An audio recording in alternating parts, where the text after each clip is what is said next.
안녕하세요. 사연에 빠지다의 DJ 민영입니다. 어느새 태풍도 지나가고 이제는 정말 여름의 끝무렵에 와 있는 것 같은데요. 오늘의 사연도 여러분께 한가득 시원함을 전해줄 수 있는 사연이었으면 좋겠습니다. 오늘도 두 가지의 사연이 준비되어 있으니까 끝까지 함께 해주시고요. 그럼 먼저 첫 번째 사연부터 만나볼게요.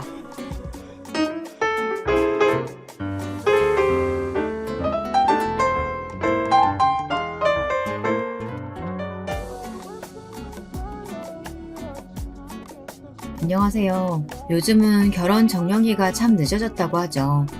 30대 중반이 넘어서도 각자의 짝을 못 찾는 사람들이 늘어난다고 하는데 확실히 결혼을 바라보는 시각 자체가 달라진 게 느껴집니다. 아이에 대해서도 마찬가지예요. 딩크족이라고 아이 없이 사는 부부가 늘어나는 추세라고 하는데요.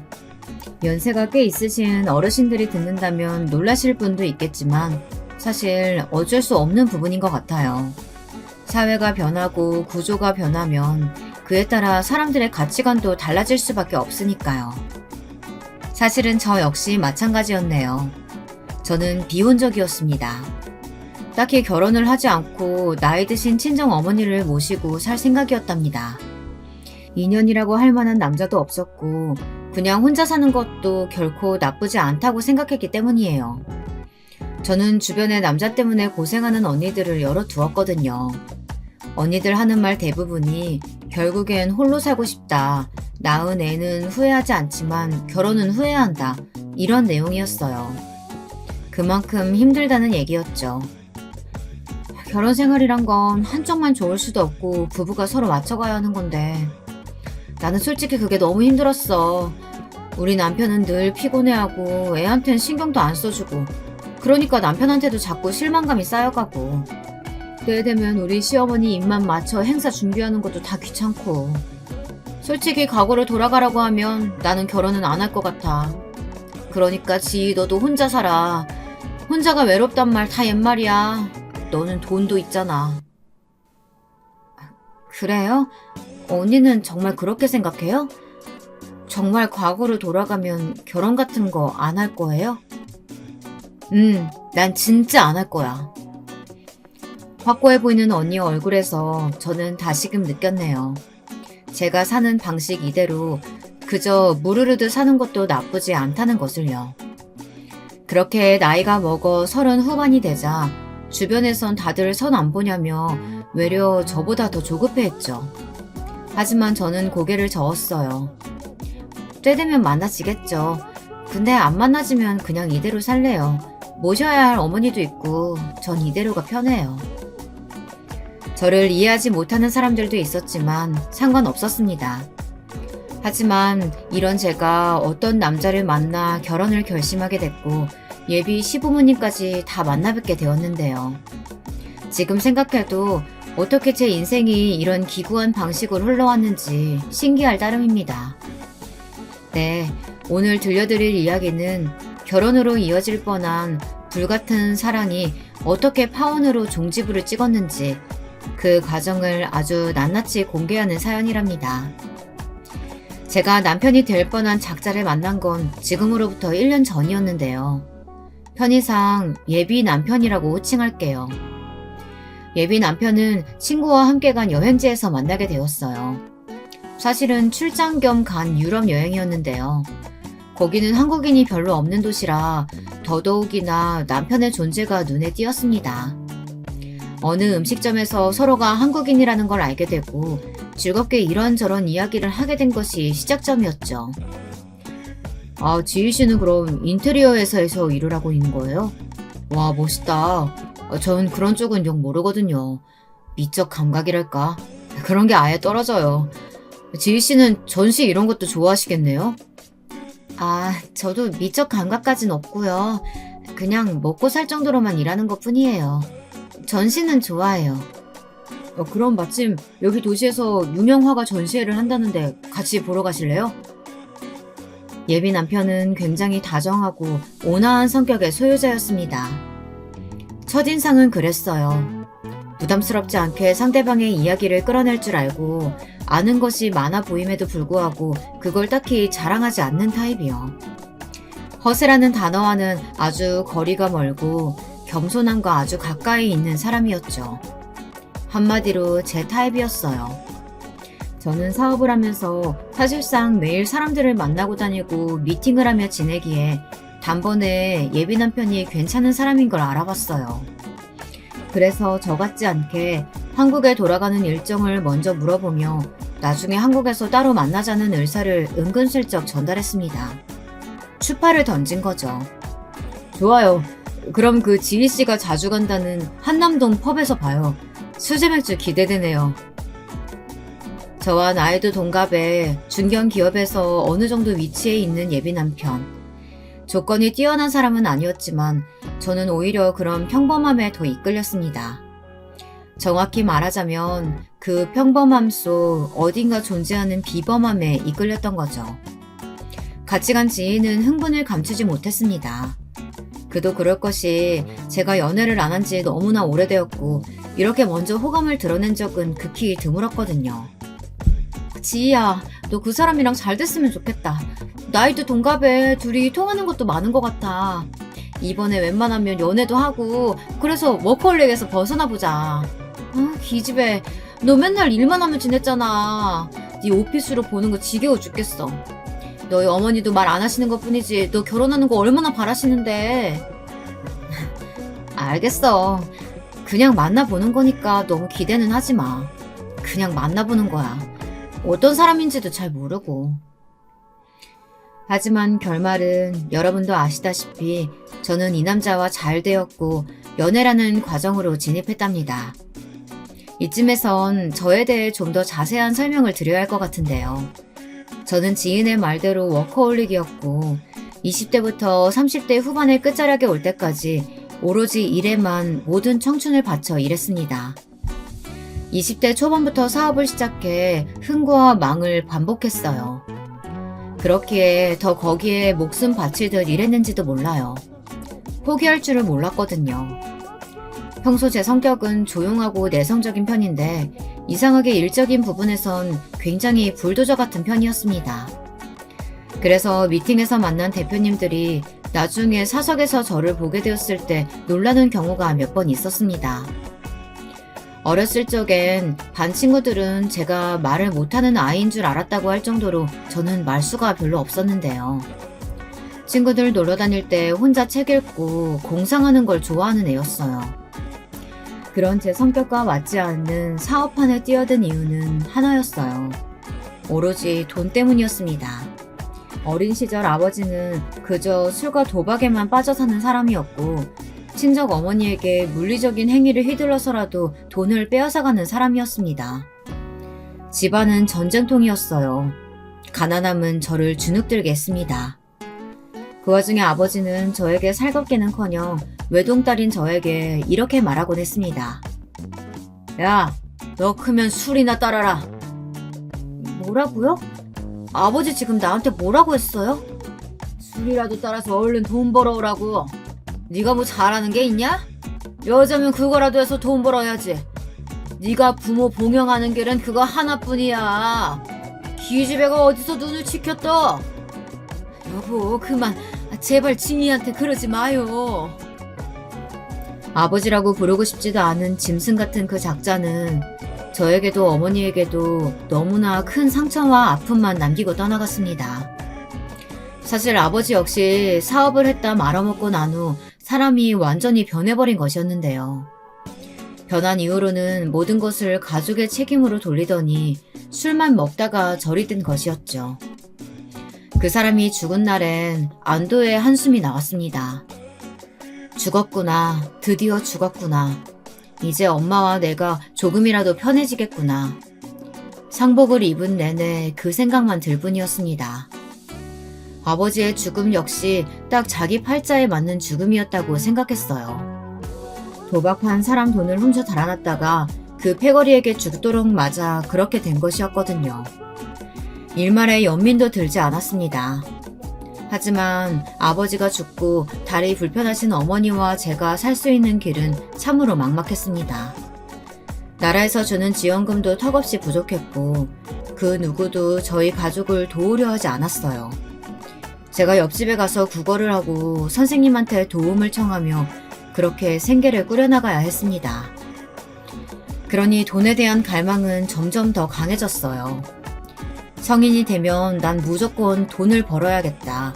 어떻게든 돈을 벌어서 어머니를 책임지고 살아야겠다 생각했어요. 이왕이면 많은 돈을 벌어 상처를 극복하고 싶었는지도 몰라요. 그래서 사업판에 뛰어들었고 돈이 되는 곳이면 어디든 투자했습니다. 부동산 시장이며 화장품이며 어린 나이치고 안 뛰어든 곳이 없었죠. 어린 나이에 시작한 사업이었기에 속개도 많이 속고 뒤통수도 많이 맞았어요. 하지만 결코 포기하진 않았습니다. 제 뒤에 어머니가 계셨기 때문이에요. 어머니는 항상 저를 지지해 주셨어요. 잘할 수 있어, 우리 딸. 나는 우리 딸 항상 믿으니까 엄마는 걱정하지 말고 너 갈 길 쭉 가. 엄마는 그냥 이렇게 응원하고 있을 테니까. 고마워, 엄마. 항상 사랑하는 거 알지? 그럼 엄마가 제일 잘 알지. 네 아빠한테서 못 지켜줬던 것도 늘 미안한데 엄마가 항상 고맙고 미안해. 어머니의 이런 전폭적인 지지는 저를 일으키고 또 단단하게 만들어주었죠. 언제고 어머니의 은혜에 보답하겠다는 마음으로 버텨온 세월이 거의 20년이었어요. 그 결과 이제는 알아주는 업계 탑으로 우뚝 섰지만 마음 한구석에는 어머니에 대한 미안함이 있었습니다. 말씀드렸다시피 흥이 있으면 망도 있다고 힘들었을 때 어머니를 고생시킨 걸 생각하면 죄스러움이 안 들 수 없었죠. 아무쪼록 그렇게 시작한 사업이었으니 저는 최선을 다해 회사를 운영하고 있었어요. 그런데 예비 남편에겐 절대 제가 회사 대표란 사실은 밝히지 않았어요. 우선은 사람을 좀 더 알아가 보고자 했거든요. 믿었던 사람에게 대인 적도 있었고요. 제 직함을 알았을 때와 몰랐을 때의 사람들 반응이 너무나 다르니 방어적인 치사였어요. 그나저나 자기는 늘 퇴근이 늦는 것 같다. 거기 대표가 누군지 몰라도 아주 나쁜 사람이네. 무슨 일을 그렇게 부려먹는 거야. 자기야, 얼른 대충 끝내고 나와. 얼른 끝날게. 제가 거짓말을 해놓았기에 이런 우스운 상황도 발생했어요. 그 대표가 저인데 말이죠. 그러던 어느 날 이 사람과 알콩달콩 사귀고 있을 즈음 큰일이 터지고 말았습니다. 이때 처음으로 제 예비 시어머니가 어떤 사람일지 감을 잡게 되기도 했는데요. 그 감은 애석하게도 아주 안 좋은 쪽이었습니다. 예비 남편이 시어머니의 생일이라고 생일 선물을 같이 골라달라고 하더라고요. 자기는 몇십 년을 했지만 어머니 생일 선물은 어렵다고요. 자기 엄마는 돈보다는 물건 사드리는 걸 더 정성으로 생각해 좋아한다네요. 그때 저는 예비 남편에게 받은 호의도 많고 간간히 저희 어머니를 챙겨준 것도 있고 하여 생일 선물에 돈을 보태겠다고 했습니다. 근데 이 이야기를 예비 남편이 어머니께 전한 모양이었어요. 여기서 시어머니의 되돌아온 반응이 심상치 않았어요. 사실은 심상치 않은 정도가 아니었습니다. 목소리가 워낙에 크셔서 전화기 넘어 저에게까지 들리고 말았는데요. 그러니까 네 여자친구도 선물을 주겠다고? 아휴, 그럼 너무 싼 금액대 받는 것도 부담스러우니까 나는 적당히 한 50만 원 선이면 된다. 아유, 이런 것도 내가 집어줘야 하니? 그 정도는 네 여자친구가 딱딱 알아서 해야지. 나이가 몇인데. 걔는 나이를 어떻게 먹었다니? 아, 맞다. 그리고 그나저나 걔 난자 올려놓은 거 확실하지? 나는 무조건 손주 있어야 된다. 아유, 그나저나 너 도대체 걔랑 왜 만나는 거니? 저는 이때 처음으로 시어머니가 꽤나 속물이라는 점, 그리고 제 나이를 싫어한다는 점, 손주에 집착한다는 점 모두를 알게 되었어요. 예비 남편이 시어머니에게 난자를 얼린 사실을 알렸다는 것도요. 충격이었죠. 남편도 저와 동갑이었으니까요. 저기 엄마, 왜 이렇게 목소리가 커? 이만 끊을게. 아유, 참 엄마도 주책이네. 자기야, 혹시 들었어? 예비 남편의 목소리가 떨려오는데 저도 이때는 감정을 주체할 수 없더군요.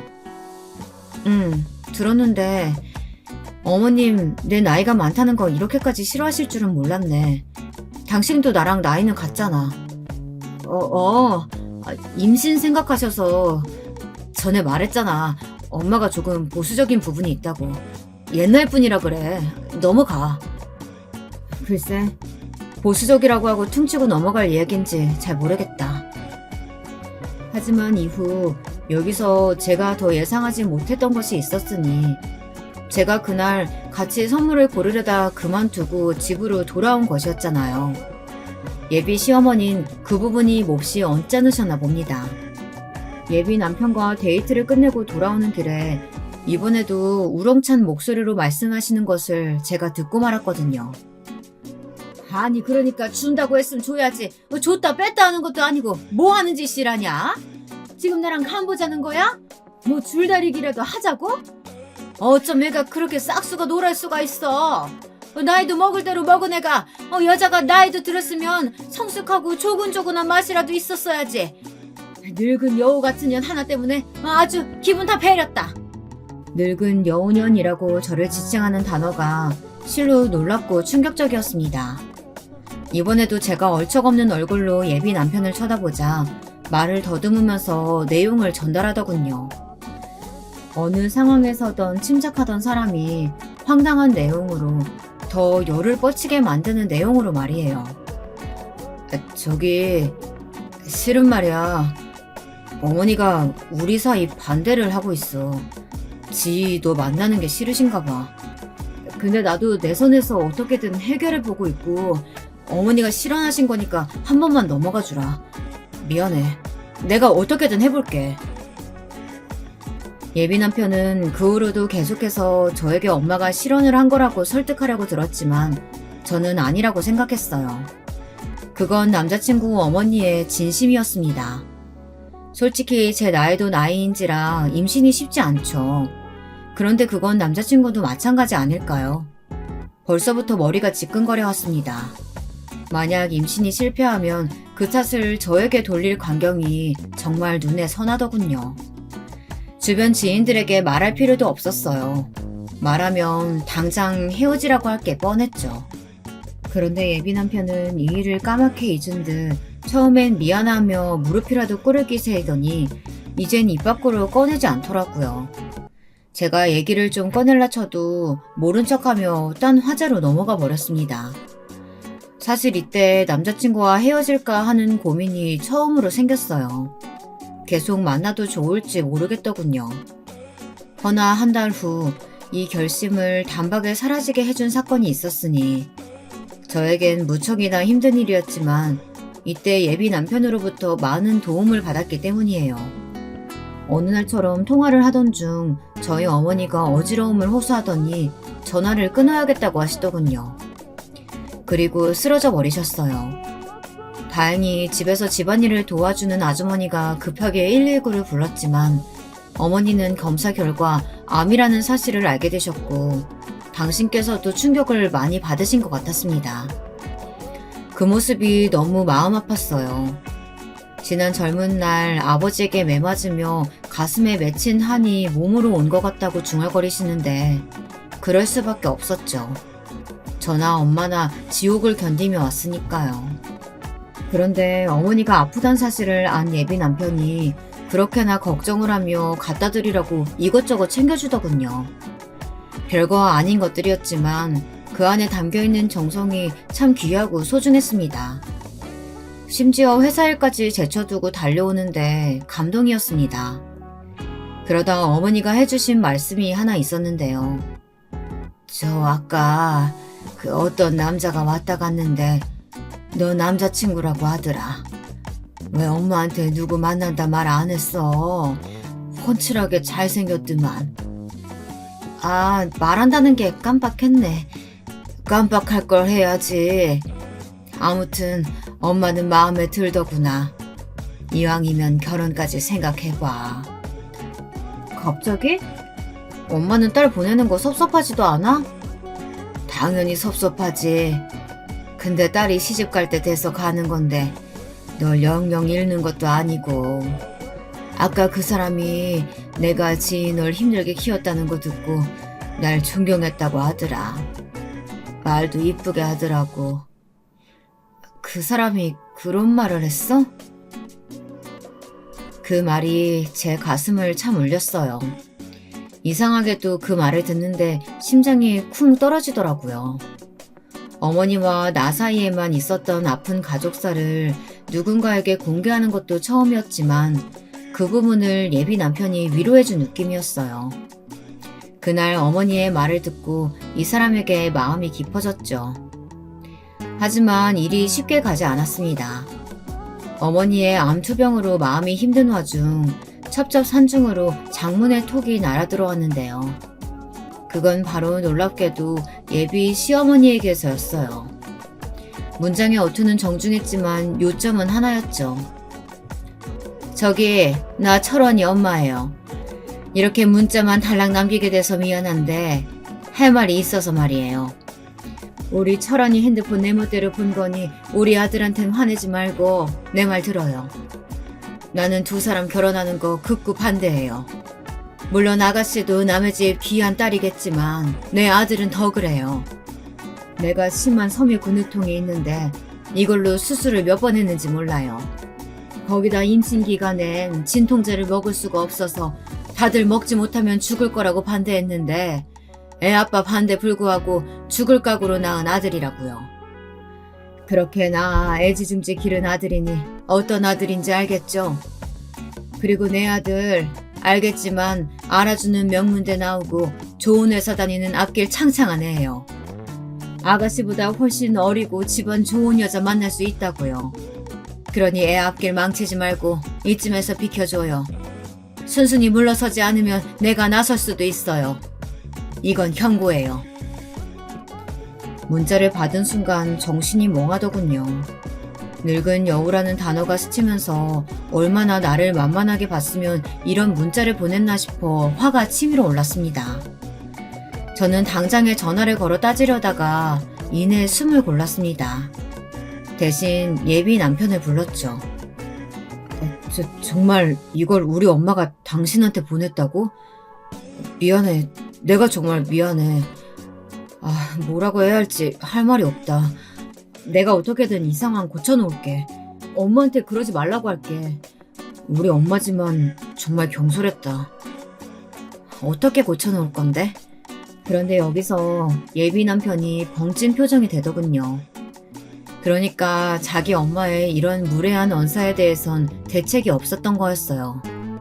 한참을 머뭇거리더니 한번 생각을 해보겠다며 대답을 어물쩡 흐리는데 그 후로 연락이 없었습니다. 마치 잠수를 탄 것처럼요. 늘 아침마다 연락을 해주던 사람이 갑자기 뚝 끊은 것이니 이게 의미하는 건 하나 아니겠어요. 그래서 저 역시 이별 문자를 날렸습니다. 우린 여기까지인 것 같다고요. 아무래도 정리는 필요했기에 그런 문자를 보낸 것이었는데요.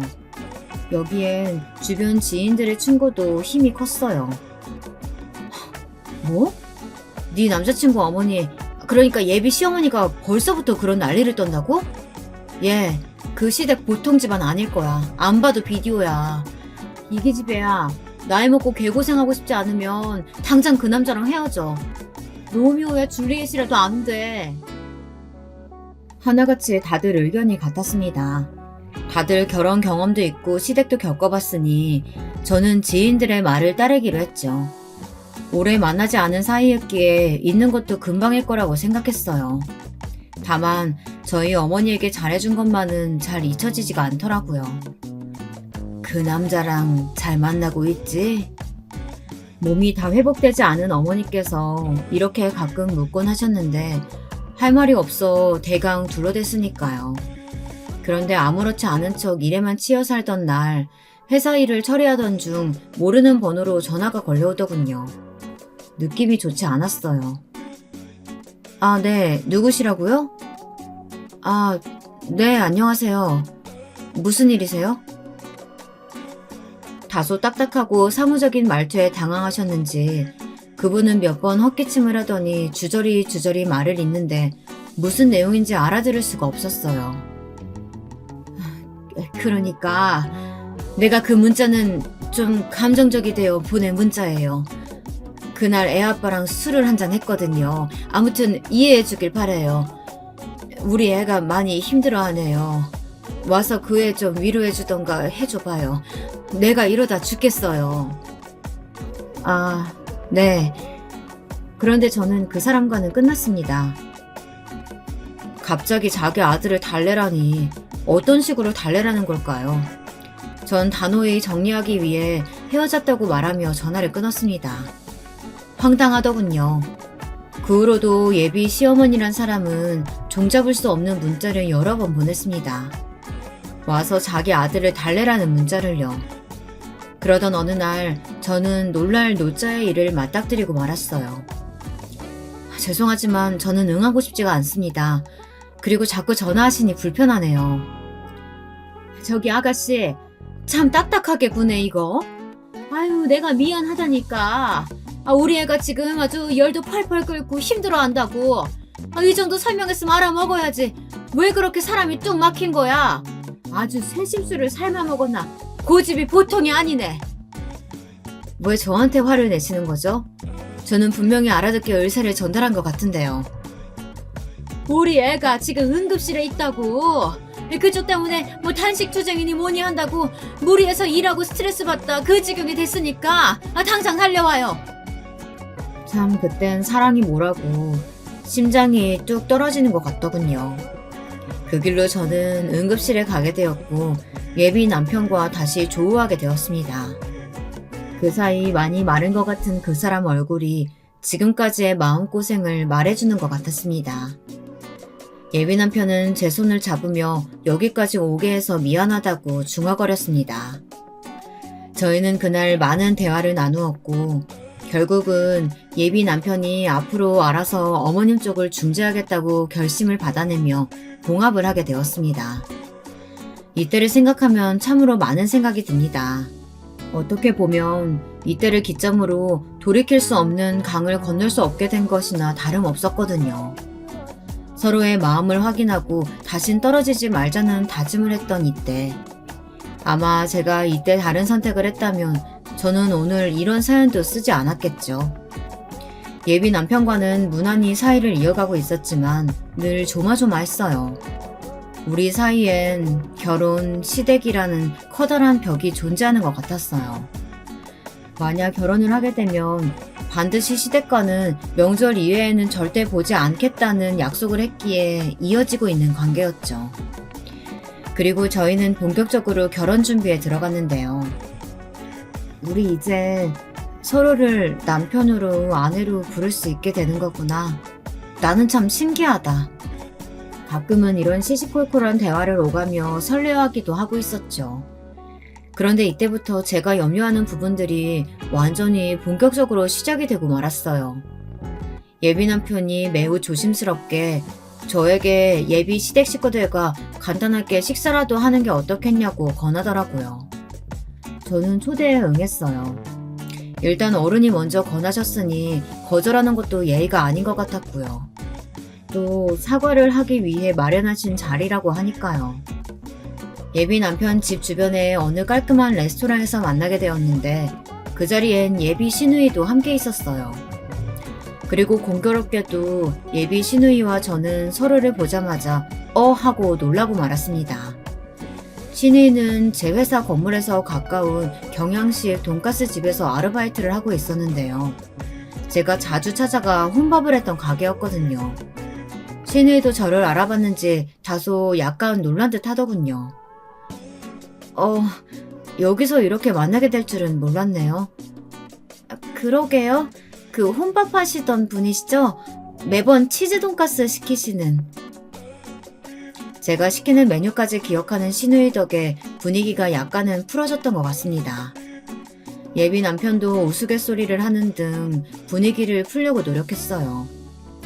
다만 걱정했던 쪽은 예비 시어머니였죠. 시어머니는 시킨 음식들이 차례대로 나올 때까진 한마디도 안 하시더라고요. 누가 봐도 화난 인상이었죠. 반면에 예비 시아버지는 수다스러운 타입이셨습니다. 약간 감투 쓰는 걸 좋아하는 스타일이 있죠. 어디 산악회를 가도 회장을 해야 하고 모임을 가도 자기가 리드해야 하는 그런 타입이랄까요. 그래서인지 아버님의 끊임없는 혼잣말로 침묵이 흐르진 않았습니다. 오디오가 비지 않았죠. 그건 다행이었는데 문제는 눈치가 좀 없으셨단 겁니다. 아유, 아가씨, 내가 말이 너무 많지? 우리 아들 여자친구라니까 기분이 좋아서 그래. 이런 느끼한 음식 나오는 레스토랑 말고 뭐 닭똥집이나 돼지 껍데기 나오는 집에서 만나자니까. 이 애패 내가 꼭 여길 고집해가지고 나는 거기서 말하는 게 더 편한데 말이야. 우리 아들 여자친구랑 소탈하게 소주 한잔 하면서 허심탄회하게 살아온 인생 이야기도 나누고 말이야. 그나저나 우리 아들 여자친구 보는 날이 올 줄은 몰랐네. 이 녀석이 이제 나이도 먹고 해서 딴놈들 주는 청첩자 받을 때마다 가슴이 답답했는데 아무튼 다음엔 집으로 와요. 우리 집사람이 양념갈비에 소불고기 아주 잘하거든. 듣자 하니까 68하던데 우리 집이랑 다행히 식성이 잘 받네. 근데 이때 어머니께서 물잔을 탁 내려놓으시며 무언의 날카로운 눈빛으로 아버님을 쳐다보셨습니다. 아버님은 그 눈빛에 주눅 들어 헛기침을 하셨고요. 이 양반 주책 좀 부리지 말라니까 왜 이렇게 주책을 부려? 그 입 단속 좀 못하겠어요? 내가 이러니까 동네 창피해서 당신을 어디 데리고 다닐 수가 없는 거야. 아유, 아니 내가 뭘 어쨌다고. 참나. 아니 아들과 결혼할 여자 집 초대하고 싶다는데 그것도 못해? 참 옆에 내 성격 이상해가지곤. 당신이 늘 이런 식으로 떽떽거리고 다니니까 나도 당신 비위 맞추기가 힘든 거야. 누가 결혼을 해? 누가 허락했다고?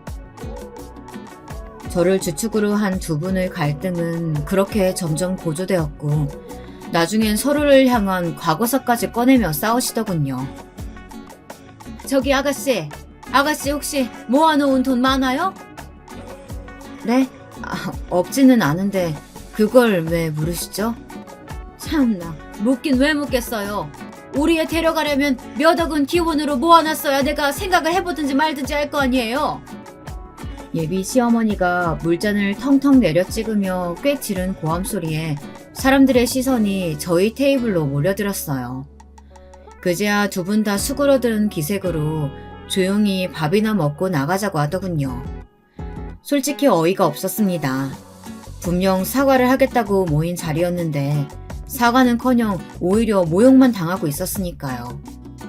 거기서 남자친구의 여동생이란 예비 시누이는 식사를 할 때 약간 자기 엄마를 말리는 기색이어서 정상인가 싶었는데 교묘하게 화장실 가는 타이밍에 들어가려는 절 붙잡더라고요. 왜요? 오빠한테 무슨 말을 듣고 오셨을지는 모르겠지만 분위기 보면 알겠죠? 여기 언니 환영하는 사람 아무도 없어요. 그러니까 기대 버리세요. 우리 오빠 엄마가 절대 쉽게 안 놔줄 거라고요. 돈가스 먹으러 올 땐 반가웠는데 이런 인연으로 만나서 참 안타깝네요. 근데 나도 우리 엄마랑 생각 다르지 않거든요. 언니 수준 미달이라고 생각해요. 거기다 여자 40에 결혼 안 했으면 솔직히 좀 수상하잖아요. 제 나이를 들먹이며 신우이가 또 한 번 묘하게 웃는데 주먹이 부르르 떨렸습니다. 지금 이 자리에서 남자친구의 가족이고 뭐고 정말 바짝 귀를 눌러놓고 싶더라고요. 예비 남편한테 듣기론 신우이 역시 저와 겨우 1살 차이밖에 안 나는 데다가 연애 한번 제대로 못해본 노처녀라고 했거든요. 그도 그럴만했어요. 외모가 예쁘고 예쁘지 않고를 떠나 신우이는 전혀 자기를 가꾸는 걸 모르는 사람 같았어요. 아니, 가꿀 생각이 없어 보였달까요? 오늘 같은 날 오빠의 여자친구를 만나러 오는 자리에도 허름한 빨간 추리닝 세트를 입고 왔답니다. 옷을 잘 입지 않아도 시간과 장소에는 맞춰 입어야 한다고 생각하는 저로선 당황스러울 수밖에 없었죠. 솔직히 그렇지 않나요? 거기다 신우이는 남성 편력도 심하다고 들었습니다. 외모를 너무 많이 봐서 늘 헬스 트레이너나 모델 같은 직군에 있는 남자를 만나는 걸 동경했는데 언제는 그러다 꽃뱀에게 당해 그간 모아둔 돈을 날린 적도 있다고 했어요. 자신의 약점을 제가 모른다고 생각했던 걸까요? 저는 코웃음을 치다 한마디 날리고 뒤돌아섰습니다. 처음엔 여기서 반응해봤자 똑같은 사람이 된다는 생각에 눌러 참고 있었는데 버릇 없는 건 확실히 교정해줘야 할 것 같더라고요. 저기요, 우리 나이가 비슷한 걸로 아는데요. 40에 결혼 안 한 게 수상쩍다고 하면 그거 자기 얼굴에 침 뱉기 아닌가요? 말 조심하세요. 그런데 여기에 갑자기 뭔가 폭발하기라도 한 건지 뒤측에서 갑자기 악에 바친 소리가 들려오더라고요. 뭐라는 거야? 우리 오빠 꼬셔서 들어온 늙은 회사원 주제. 야, 너 내가 돈가스 집에서 아르바이트 한다고 무시하는 거지? 모를 줄 알아? 야, 나 거기 알바 아니야. 직원이라고, 정직원. 아르바이트 아닌가요? 정직원이라고 하기엔 근무하는 시간이 너무 짧던데요. 그리고 이러는 거 예의 아니에요. 예의 지키며 사세요.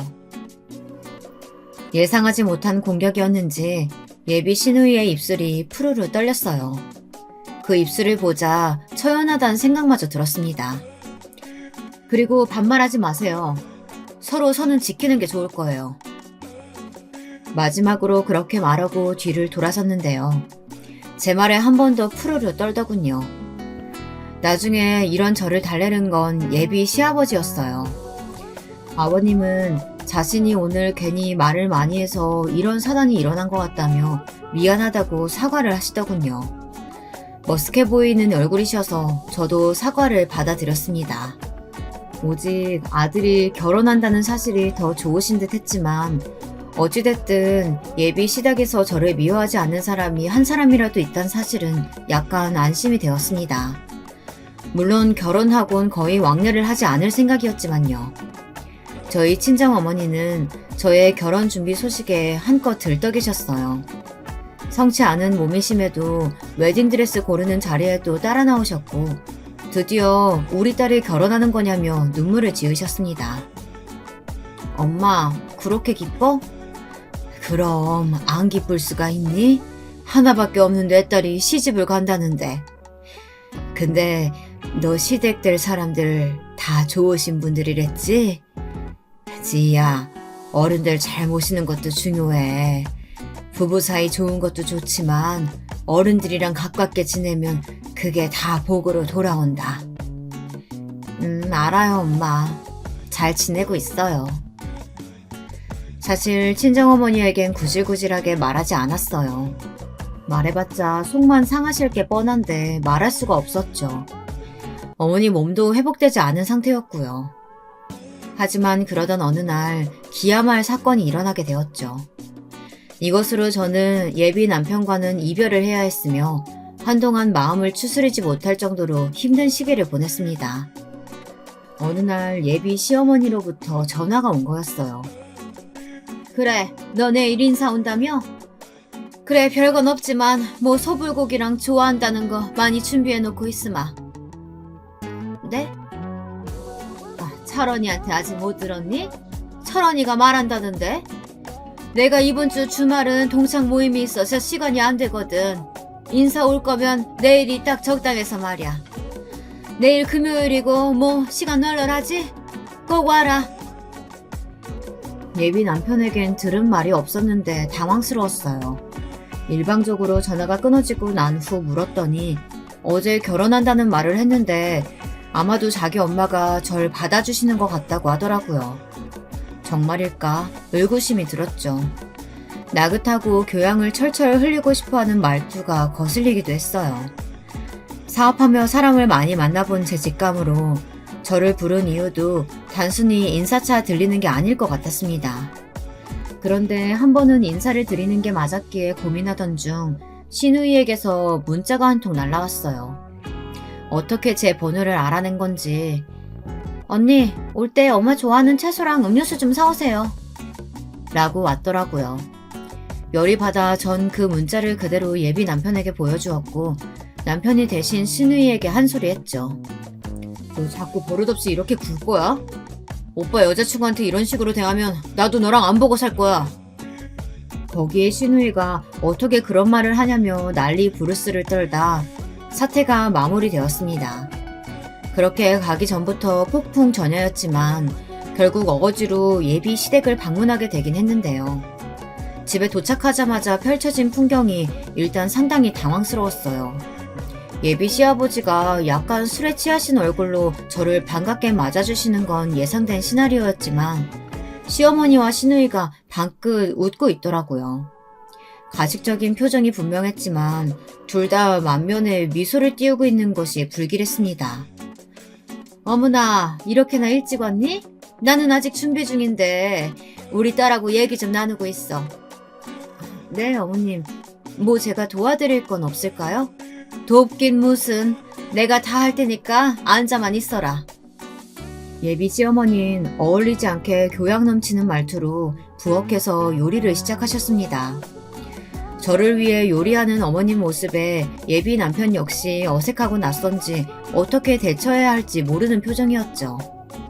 거실에 엉거주춤 앉은 저는 남편과 일단 시아버지 이야기를 들었죠. 예비 시아버지는 능숙한 언사로 어제 있었던 돈 내기 이야기를 시작으로 술술 자기 이야기를 풀어나가셨고 덕분에 공백이 없었습니다. 근데 이때부터 슬슬 시동이 걸린 건지 이상한 공주 파자마 같은 걸 입고 있던 시누이가 아빠 잠깐만, 나 우리 새언니랑 얘기 좀 하게 조용히 좀 하며 옆에서 멈추게 하더니 갑자기 저에게 호구조사를 하더라고요. 자신은 오빠에게 자세히 듣지 못한 게 너무 많다며 이제 알아야 하지 않겠냐면서요. 내가 언니에 대해서 잘 몰라서요. 아 맞다, 그건 들었어요. 언니 아버지가 일찍 돌아가셨다면서요? 아, 언니 되게 힘들었겠다. 괜찮아요. 돌아가신 지 오래되셔서 어머니랑 둘이서만 지낸 진 오래됐어요. 아, 그래요? 근데 편부모 가정 이런 데서 자라면 사람이 조금 편협해진다고 하던데. 언니는 아니죠? 아니다. 내가 무슨 말을 하는 거야. 딱 봐도 우리 새언니는 편협한 사람이 아닌데. 네? 순간 제가 잘못 들은 줄 알았습니다. 아니, 제가 듣기론 편부모 가정이면 왕따도 많이 당하고 경제적으로도 넉넉지 않은 환경에서 자란 거잖아요. 그러니 사람이 좀 힘들고 궁색하게 자라지 않겠어요? 실제로 아마 그런 자료조사도 있을걸요? 예비 시누이는 너무나 당연한 논리를 세운다는 듯 동그랗게 눈을 뜨며 옆에 아버님에게까지 동의를 구하고 있더라고요. 그제야 상황이 파악된 아버님은 무슨 일이냐며 시누이 등짝 한 대를 세게 치셨는데 이미 나빠진 분위기는 수습할 길이 없었어요. 제 기분도 이미 그때쯤 착 가라앉아 더 말을 섞고 싶지가 않더라고요. 근데도 시누이는 계속해서 입을 놀렸습니다. 오빠가 생각하기엔 어때? 우리 새언니 어머니 아래에서만 자랐으면 험한 일 많이 겪었을 텐데 평소 사람이 너무 드세거나 그런 모습은 없었어? 너 그만 못해? 지금 이 자리가 어떤 자리인데 왜 그래? 예비 남편이 말리는 것도 소용없었어요. 그걸 콕 집어 화제거리로 올린다는 것 자체가 얼마나 무례한 일인지 이 여잔 정작 모르는 걸까요? 너무 화가 났지만 저는 겨우 이성을 잃지 않으려 애쓰고 있었습니다. 그리고 때마침 시어머니가 환히 웃으며 큰 접시에 뭔가를 들고 나오더군요. 버릇을 잡아주기 위해 시누이에게 한마디 하려고 입을 때려던 찰나 시어머니의 등장에 잠깐 숨을 골랐죠. 근데 접시 안에 든 것을 확인한 순간 예비 남편도 저도 모두 순간 표정이 식고 말았습니다. 엄마, 무슨 죽? 김치죽이에요? 아니, 웬 김치죽이에요? 예, 딱 어울리는 음식이라 준비했는데 뭐 불만이니? 완전히 내가 지금까지 힘들여 아들 키우게 다 죽순꼴이니 죽이야말로 딱 어울리지. 그래도 김치죽이다. 간은 맞을 테니까 많이들 들어라. 김치죽, 간장. 그것이 바로 시어머니만의 항변 방식이었습니다. 이 결혼을 반대한다. 그러니 네가 알아서 물러나라. 이 여자에겐 며느리들 사람을 망신주고 대놓고 모욕주는 것이 더 즐거운 방법인 것 같았어요. 그 잔혹함에 치가 떨렸죠. 시아버지가 인상을 찌푸리며 갈비 재료 산다고 하더니 뭔 짓이냐고 화를 펄펄 내는데 전 조용히 눈을 내리감고 김치죽을 바라보았습니다. 나이 많은 일반 회사원. 도대체 시어머니는 자기 아들에게 뭐 모자른 스펙이라고 이렇게 진상 난리를 치는 걸까요? 머릿속에서 어떤 끈 하나가 툭 끊기는 걸 느꼈습니다. 이젠 내 정체를 밝혀서라도 가만두지 않아야겠다는 생각이 들었죠. 그리고 그때 신우이가 막말을 날리며 망설이지 않게 도와주더군요. 어머, 김치죽 맛있겠다. 고소해, 냄새도. 언니, 통깨도 들어갔으니까 많이 먹어요. 아, 맞다. 근데 나 언니한테 궁금한 거 있는데 말이에요. 언니 집은 자가예요, 전세예요? 그도 아님 월세? 왜 물어요? 오빠한테 언니 월세 산다고 들은 것 같아서요. 확인차 물어보는 거예요. 맞아요. 월세 살아요. 엄마 거봐. 내가 월세 사는 거 맞다고 했잖아. 마흔 처먹고 아직도 월세 산다니 어쩌면 좋아? 보증금 500에 월세 45짜리 그런 데 사는 거예요? 막 그 빨간 벽돌 같은 집 그런 빌라에서? 비용 처리하려고 일부러 월세 사는 건데요. 어머, 누가 일부러 월세를 살아요. 거짓말도 작작 해야지. 조용히 해. 조용히 하고 이제부터 내 말 들어. 그때 예비 신우이를 포함하여 시댁 식구 전체가 저의 반말에 놀라 멍하니 눈을 치켜떴습니다. 그 와중에 막말을 던지려는 시어머니를 저지하고 저는 계속해서 말을 줄줄 이어갔어요. 생각할 필요도 없더라고요. 기다렸다는 듯 입에서 마구 말이 튀어나왔으니까요. 이 결혼 내가 물러야겠네요. 도저히 안 되겠네. 착한 이 사람 하나 보고 결혼하기엔 당신들 너무 인품이 거지 같아서 말이야. 어떻게 이렇게 무례할 수가 있지? 너 최근에 그 돈가스 가게 그만두고 우리 회사에 입사원서 냈더라? 그 회사 내 회사야. 경력 하나 없으면서 뻔뻔하게 우리 회사에 지원했더라? 미안하지만 능력 없는 직원은 사절이야. 거기다 인성이 거지 같은 직원은 더더욱 안 되고. 그제야 신우이의 얼굴이 새파랗게 질려가기 시작했어요. 사실 이력서를 일일이 살펴보는 업무는 제가 하지 않았는데요. 우연히 남편에게서 신우이가 저희 회사에 지원했던 것을 들었거든요. 찾아봤더니 진짜더라고요. 아무것도 모르고 있었던 신우이는 문자 그대로 달달 떨었어요. 황급히 자세도 고쳐 앉더군요. 그건 시어머니도 마찬가지였습니다. 태세 전환 한번 빠른 사람들이었습니다. 이게 말이 되는 소리니? 철아나, 이게 사실이야? 이 사람도 모르고 있었던 사실이니까 물어볼 필요 없어요. 명함이면 충분하겠죠? 자, 여기요. 세상에, 언니가 정말 거기 대표였잖아. 웬일이야? 거기 인테리어 업계에서는 완전 탄탄하다고 소문난 회사란 말이야.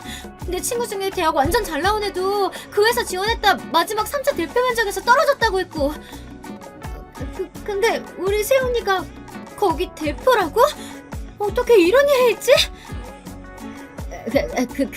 그래. 그러니까 상황을 정리해보니 우리가 조금 오해를 많이 한 것 같구나. 일단은 오늘은 저 늦었으니까 돌아가고 다음에 날 잡고 다시 만나자. 그래, 맞아요, 언니. 이걸 어떡하지? 그 와중에 시어머니는 어떻게 기회를 잡으려고 하기 위함인지 혹은 체면을 세우기 위해서인지 다음을 기약하시더군요. 하지만 다음은 없었죠. 전 그렇게 그대로 말하고 그 지옥 같은 집을 나와버렸습니다. 길고양이 우는 소리만 들리는 밤거리에 저 혼자 오도커니 서 있었습니다. 그런데 의외로 후련하더군요. 남자친구가 신경 쓰이긴 했습니다. 어찌되었든 정직하지 못했던 것 같아서요. 허나 그냥 모든 게 잘 되었다는 생각이 들었어요. 만약 제가 미리 언지를 주었다면 이것을 예비 시댁에게 전달했을 테고 그럼 어떻게 되었을까요? 아마도 못해도 꽤 많은 금액을 뜯겼을 테고 그로 인해 마음의 상처도 받았을 겁니다. 사랑하는 사람의 가족 앞에선 저 역시 이성이 제대로 돌아가지 않았을 테니까요. 그 후 전 남자친구에게 몇 번의 연락이 왔고 만났습니다. 사실은 예비 남편이란 호칭을 떼고 이별을 인정하기까진 저 역시 쉽지 않았죠. 그럼에도 저희 둘은 서로 깔끔하게 이쯤에서 헤어지는 게 맞다는 것을 수긍했답니다. 그 사람 역시 자신의 가족이 저에게 상처 줬다는 사실을 너무나도 미안해했기 때문이죠. 마지막으로 자신이 방패막이가 되어주지 못해 미안하다는 말을 전달하는 그 사람에게서 애틋하고 아련한 진심이 보였습니다. 저는 그냥 미소를 지어주었어요. 괜찮다고요. 그리고 그동안 고마웠다고요. 그렇게 끝났습니다. 그리고 저는 한동안은 길을 잃고 방황한 사람처럼 살다가 이제는 완전히 완쾌한 친정 어머니를 모시고 살고 있습니다. 어머니는 자세한 사정을 모르십니다. 끝까지 모르게 할 생각이고요. 저의 혼사를 여전히 걱정하시지만 아마도 이번 생에 저는 혼자 살다 갈 것 같은 예감이 드네요. 뭐 그것도 나쁘지 않을 것 같아요. 제게는 아직 더 키워나가야 할 회사도 있고 소중한 직원들, 그리고 마지막으로 어머니가 계시니까요. 그럼 여러분, 당부드리며 이야기를 끝내겠습니다. 혹시나 사랑하는 남자친구와 결혼을 고민하시는 분들이 있다면 꼭 그 사람의 가족들을 살피고 결혼하세요. 혹여나 가족 구성원 중 이상한 사람이 있다면 미리 대비책을 세워두세요. 갈등 과정에서 소중한 누군가의 딸이자 아들인 여러분들이 괜한 상처를 입지 않길 바라는 마음에서 이런 말씀을 드립니다. 우리 자신은 우리가 지켜야 한다는 사실 아시죠? 그럼 모두 평안한 하루 되시고 제 이야기 들어주셔서 감사합니다.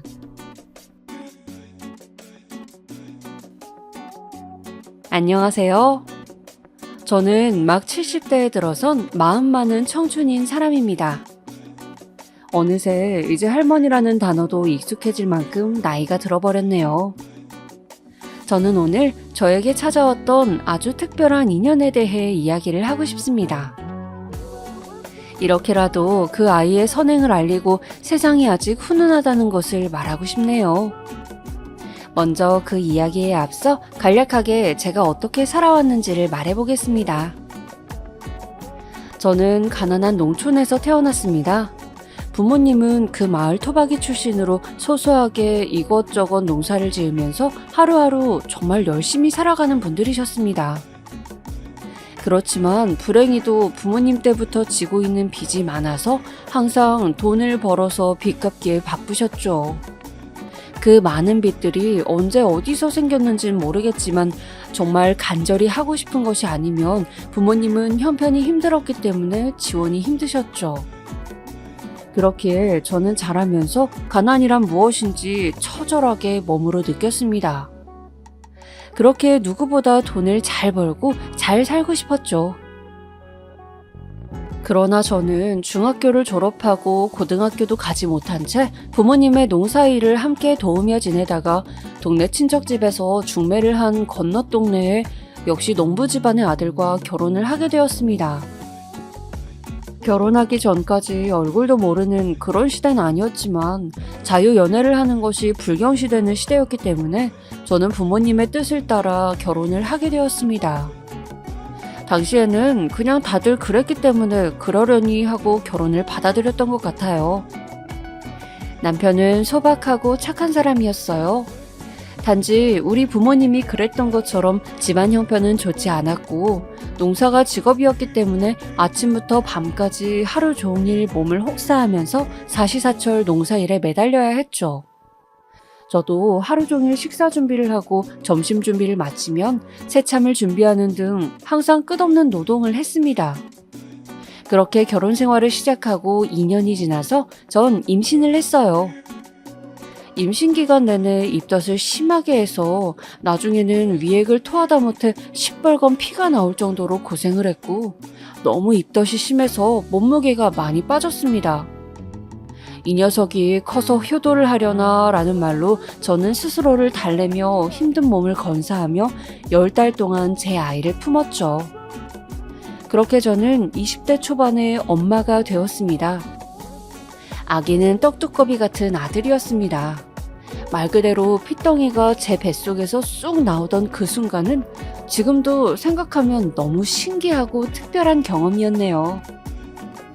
그렇게 첫 아이를 낳고 저는 정성을 다해 첫 아이를 양육했어요. 없는 형편이어도 아이 이유식은 좋은 재료를 구해다가 정성껏 만들어 먹이고 모유가 잘 나오지 않았지만 매일 미역국을 한 사발씩 들이키면서 모유를 많이 나오게 하려고 애썼습니다. 그렇게 남편은 농사일을 하고 저는 남편의 일을 돕고 살림을 하고 육아를 하면서 시간은 흘러갔어요. 다달이 선대의 빚을 갚으며 아이를 건사하는 평온하고도 지치는 나날이었죠. 첫 아이가 태어난 후 몇 년 동안 저는 둘째 임신을 시도했지만 자궁이 비정상적으로 두꺼워져 있어서 임신이 힘들다고 병원에서 이야기하더군요. 자궁 비대증인가? 하는 용어를 말해주면서 질병은 아니지만 이 상태로 유지된다면 질병이 생길 확률이 높으니 6개월마다 병원에 와서 초음파를 봐야 하고 임신은 좀 힘들 것 같다는 소견을 들었습니다. 저는 자식을 한두 명 더 낳고 싶었기 때문에 정말 낙담했어요. 그렇지만 건강 문제라 어쩔 수 없기도 해서 나중에는 그냥 한 명만 잘 키우자는 마음으로 아들을 키우는데 정성을 쏟았습니다. 아들은 자라면서 동네 골목대장이 되었는데 잠시도 가만히 있지 못하고 엉덩이가 가벼워 들썩거리고 온 동네를 뛰어다니면서 말썽을 부리는 아이였어요.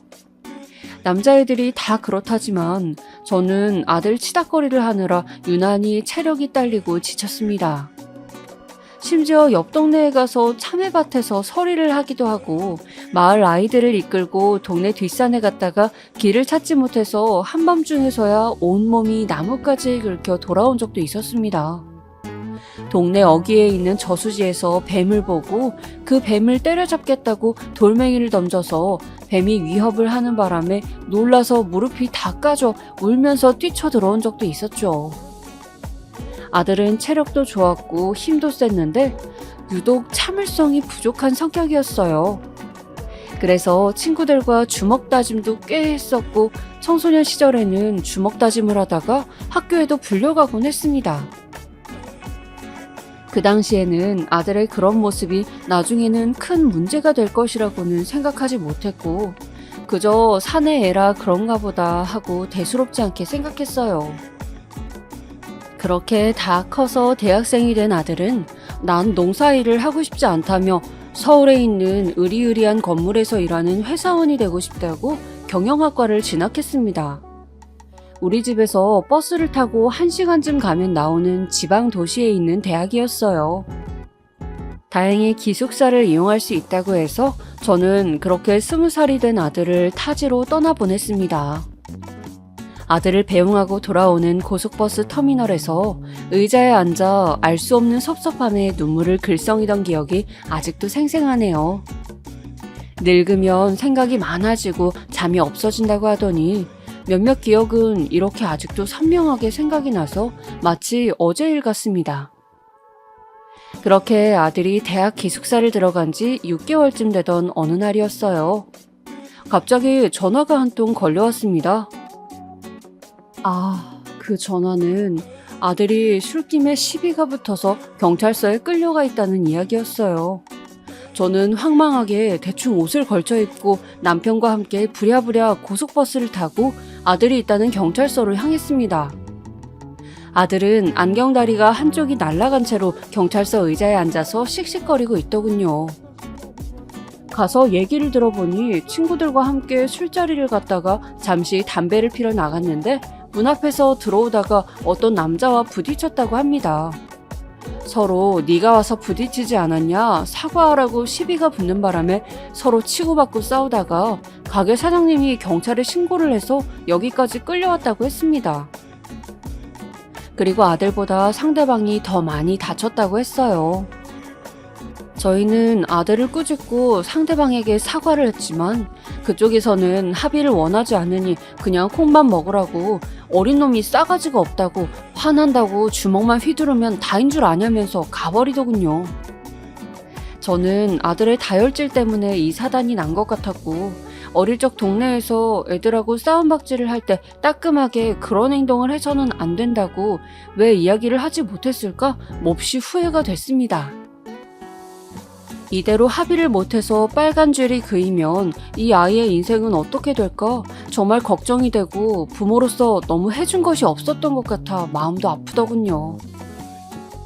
맞을 짓을 하면 맞아야 한다는 소리를 하며 아직도 자신이 잘못한 게 없다고 들고 날뛰는 아들을 달래며 저희 부부는 선처를 부탁드린다고 상대방에게 빌고 또 빌었습니다.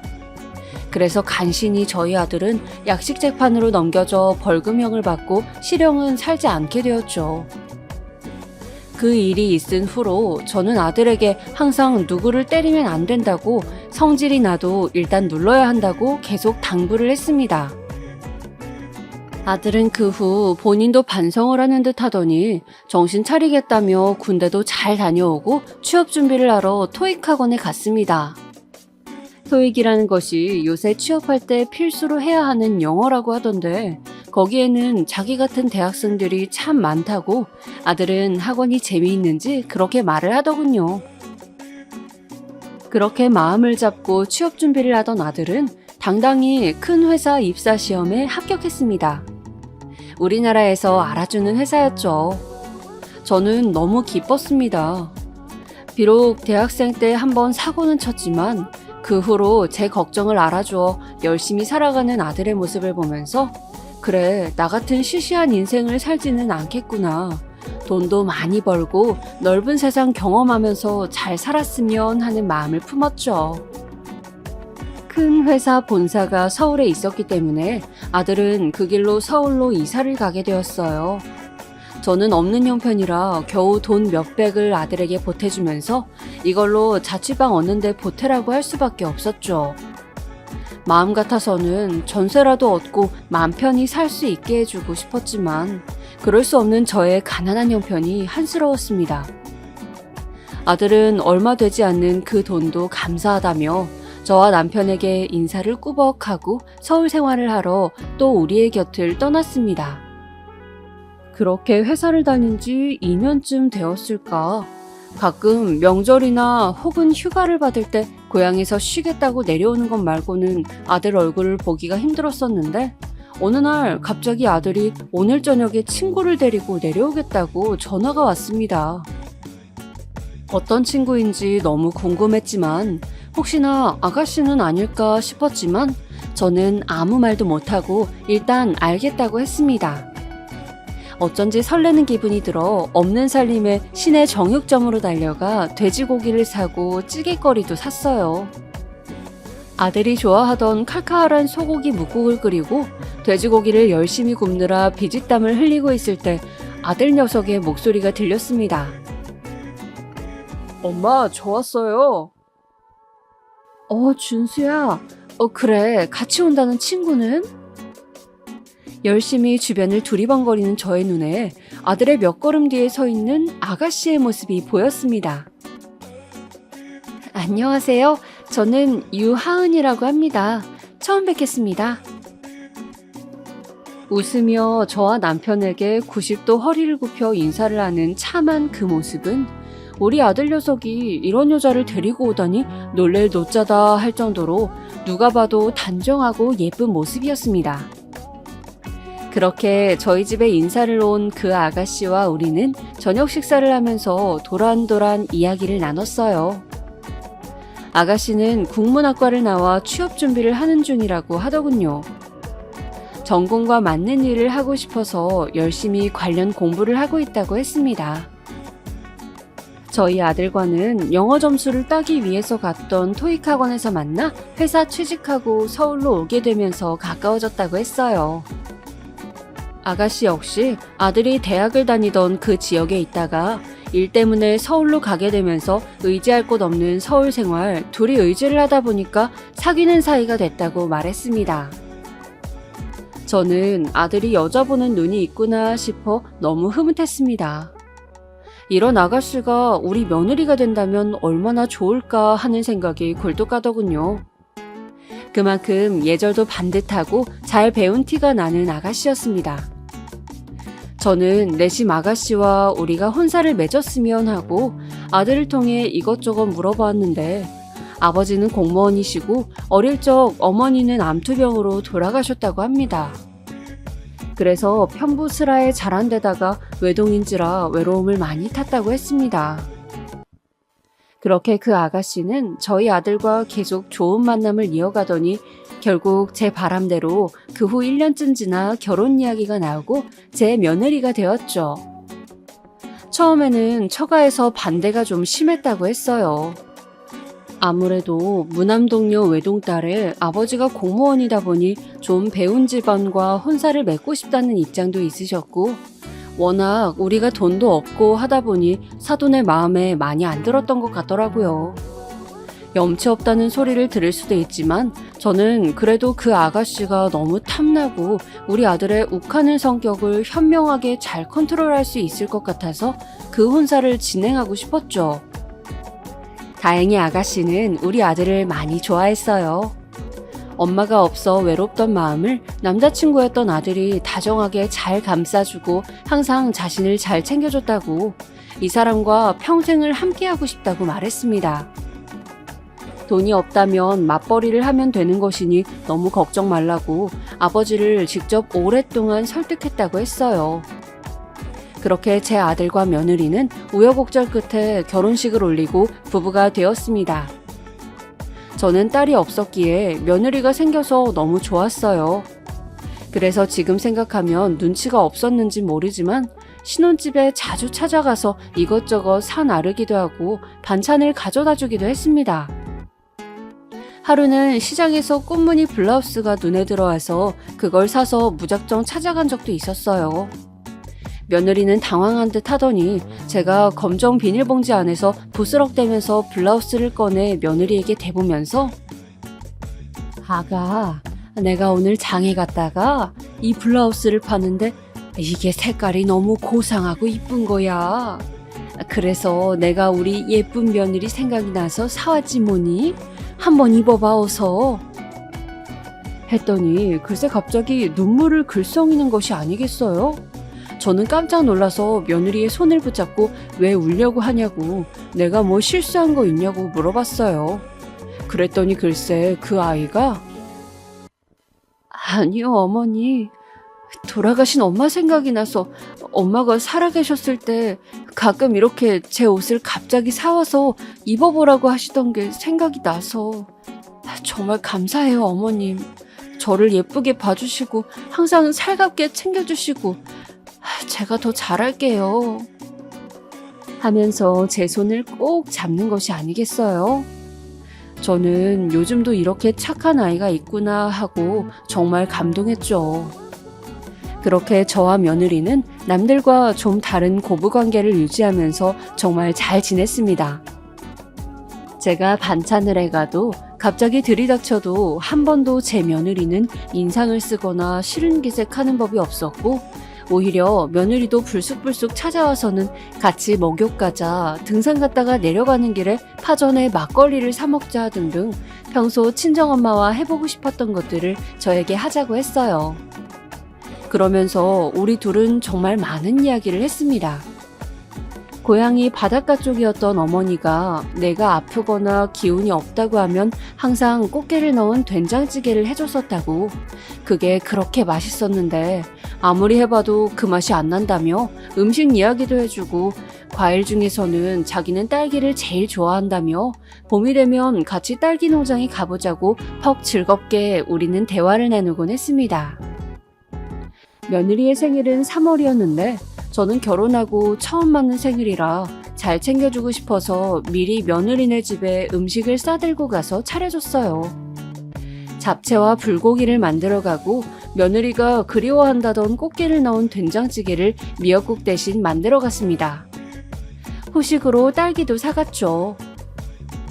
제가 주섬주섬 음식을 내놓는 것을 보던 며느리가 된장찌개에 들어있는 꽃게를 보더니 갑자기 방으로 들어가더군요. 왜 그러나 싶어서 따라가 보니 침대에 기대어서 어깨를 들썩이며 울고 있는 거였어요. 아가, 왜 그래? 생일인데 미역국 안 해와서 그러니? 아니요. 어머니, 제가 했던 이야기를 다 기억해 주시고 제가 제일 좋아하던 우리 엄마 음식 해주셔서 제가 너무 감사해서 어머니 정말 고마워요 어머니. 한참을 울던 그 아이는 겨우 진정하더니 눈물을 닦고 저와 남편 그리고 아들이 보는 앞에서 행복하게 웃으며 케이크에 촛불을 끄더군요. 너무 감사하다고, 정말 행복하다고, 그날 몇 번이나 제 손을 잡고 이야기하는 모습에 저도 음식 준비한 보람이 있는 것 같아서 정말 기뻤습니다. 그 후 며느리는 저에게 엄마라고 부르고 싶다고 수줍게 말을 했어요. 저도 며느리라기보다 그냥 딸 같은 아이가 되어버려서 흔쾌히 허락을 했습니다. 그렇게 저는 뒤늦게 생긴 딸과 함께 쇼핑도 하고 맛있는 것도 먹으며 제 생애 가장 행복한 나날들을 보냈죠. 주변에서는 어떻게 그렇게 참하고 착한 며느리를 봤냐고 요즘은 1년에 2번 보는 명절에도 얼굴을 볼까 말까 하는 판인데 정말 복이 많다고 했어요. 살면서 누구의 부러움을 받아본 적이 없기에 전 정말 기쁘더군요. 그러나 그런 좋은 날들은 누가 시기라도 한 것인지 오래가지 못하더군요. 아들네가 결혼을 한 지 2년쯤 되던 때였습니다. 날씨가 추워지는 스산한 시기였어요. 이제 곧 겨울이겠구나 생각하면서 오늘은 옷장 정리를 해야지 하고 집에 온통 옷들을 꺼내 쌓아 정리하던 중이었습니다. 갑자기 대문 쪽에 끼익끼익 하는 소리가 들리더군요. 남편은 농사일을 하러 갔고 이 시간에는 집에 올 사람이 없는데 라는 생각으로 마당으로 나가본 저는 눈앞에 보이는 광경에 너무 큰 충격을 받았습니다.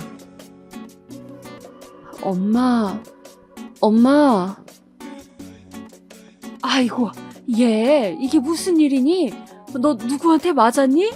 아, 왜 이래? 온몸이 왜 이렇게 멍투성이야? 저를 보고 엄마라고 부르며 쓰러져 버린 그 사람은 바로 제 며느리였어요. 저는 너무 놀라서 며느리를 끌다시피 해서 방의 이부자리에 겨우 눕히고 온몸을 살폈습니다.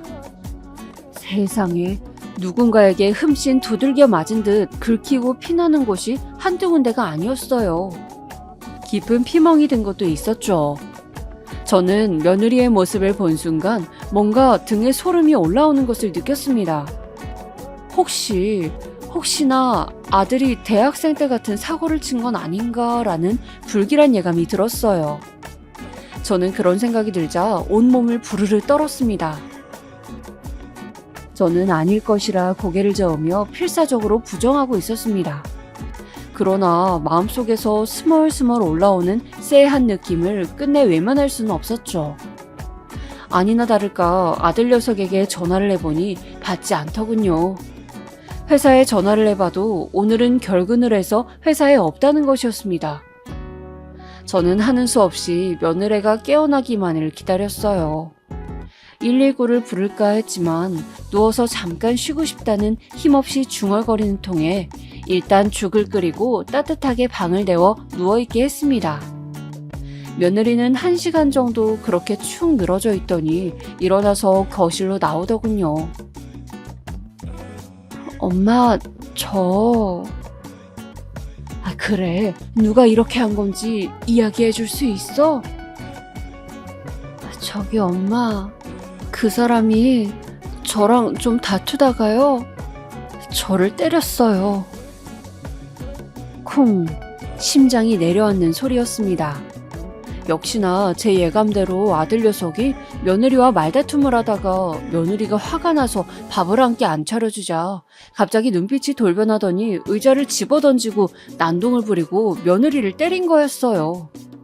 저는 너무 충격을 받아서 털썩 바닥에 주저앉아 버렸습니다. 세상에, 이런 일이, 내 아들이 어떻게 이런 말도 안 되는 행동을, 사람 같지도 않은 짓을, 없이 키웠지만 그래도 하나뿐인 자식이라 정성을 다해 교육시키고 가르쳤다고 믿었는데 한번 젊은 날에 치기로 사고를 친 것이라 믿었건만 평생 같이 살붙이고 살아야 할 마누라를 패다니. 저는 며느리에게 너무 창피하고 또 같은 여자로서 너무 마음이 아팠습니다. 이런 말도 안 되는 짓을 한 아들이 용서가 안 됐습니다. 이야기를 들어보니 저와는 죽이 잘 맞았던 며느리는 제 아들과는 좀 다투는 일이 잦았다고 해요. 아들이 술을 좋아하고 친구를 좋아하다 보니 밖으로 나도는 일이 잦았고 아들 친구 녀석이 며느리에게 무례하게 구는 바람에 며느리는 남편의 친구들을 몹시 싫어했더군요. 그런데 아무리 자제해달라고 해도 아들 녀석은 내 친구들인데 왜 그러냐면서 계속 어울리고 술을 마시며 어릴 때 골목대장 하던 식으로 친구들을 몰고 술 약속을 잡고 계속 나돌아다니면서 놀았다고요. 그래서 엄마가 절 챙겨주셔서 버틴 것이지 결혼 생활이 생각과는 너무 달라서 신혼 때부터 힘든 부분이 있었다고 며느리는 말하더군요. 그런 갈등이 누적되어서 서로 골이 깊어진 것 같다고, 이 사람이 이렇게 폭력을 써버렸으니 어차피 이전으로 돌아갈 수는 없다고 며느리는 처음 보는 단호한 눈빛으로 말했어요. 저는 며느리가 다친 부분에 연고를 발라주면서 울었습니다. 예전처럼은 지낼 수 없다고 말하는 그 아이의 눈빛이 너무나 슬퍼 보였고, 아들의 그런 행동을 한 자체가 저 역시도 받아들이기 힘들었어요. 정말 어찌해야 좋을지 모르겠더군요.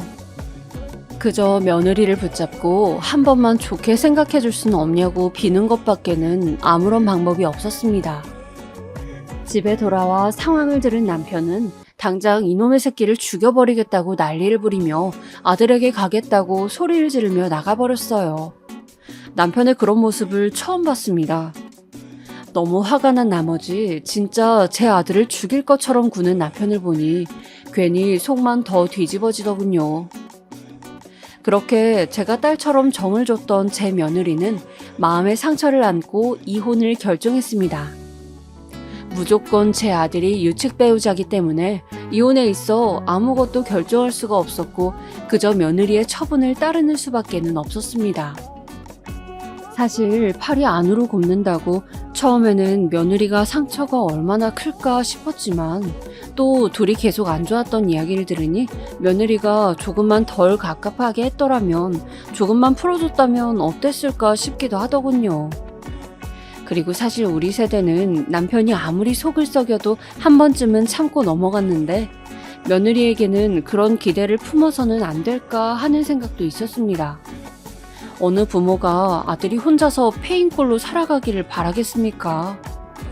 그저 정이 좀 떨어졌더라도 가정을 유지하면서 사는 것이 제 마음은 편하니까요. 그러나 며느리는 그동안 저랑 그렇게 잘 지냈음에도 매정하게 모든 것을 정리하더군요. 때리는 남자와 어떻게 살겠냐고 밤마다 아직도 그날 일이 생각이 나 밤을 설친다고 했습니다. 도저히 이제는 한 입을 덮고 살 수 없고 그저 어머니 아버지께는 건강하시라는 말밖에 드릴 말씀이 없다고 했습니다. 저는 마음속으로는 간절히 며느리를 붙잡고 싶었지만 한편으론 저렇게까지 이야기하는데 보내주는 것이 어쩌면 아들이나 며느리나 서로를 위해서 좋을 것이라는 양가적인 생각이 들더군요. 저는 그렇게 애써 며느리를 잊고 살려고 노력했습니다. 진짜 딸을 어디 보낸 것처럼 마음이 시리고 아팠지만 그저 세월이 약이겠거니 하면서 모든 것을 잊으려 무드려 애썼습니다.